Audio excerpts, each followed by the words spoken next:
Alright, so that you can kind of get an idea of what x bar and that the distribution is going to look like for x bar, I've set up a little example here. We're going to take x bar, and x, the random variable, is going to be normally distributed.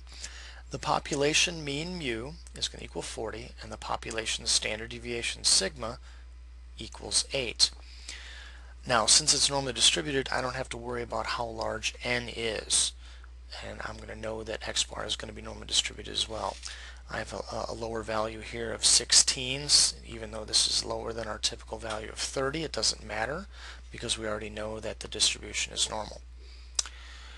So the graph here of the normal distribution has the standard normal values on this first line, and the second line we're going to put the values of x bar. We need to figure out what they are going to be.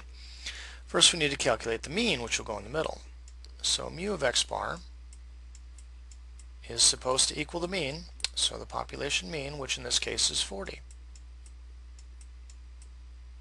So 40 should be in the center. Now we need to figure out how much it's going to go over each different standard deviation. So in this instance we've got sigma of x bar is going to equal the standard deviation sigma, over the square root of n. I've chosen some fairly easy numbers here. We're going to look at 8 over the square root of 16.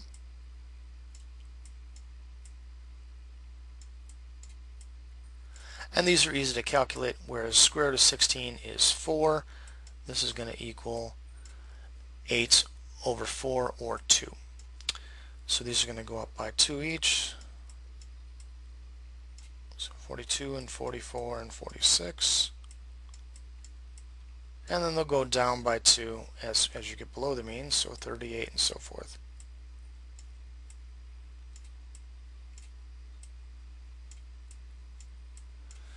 So this is what our distribution looks like. Almost all of the data, almost 100%, 99.7-ish, should fall between 34 and 46 in our distribution.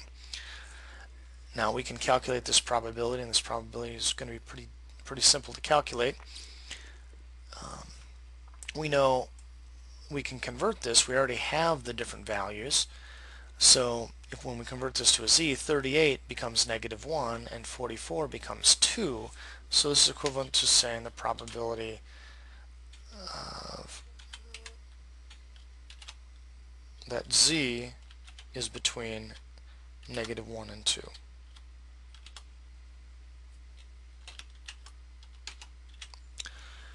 Alright, so we're going to calculate that. Now we can do that on the calculator here, and I'll do that first. And I've just done it, in fact. So that was the normal CDF of -1 and 2, so 0.8186. Draw that in.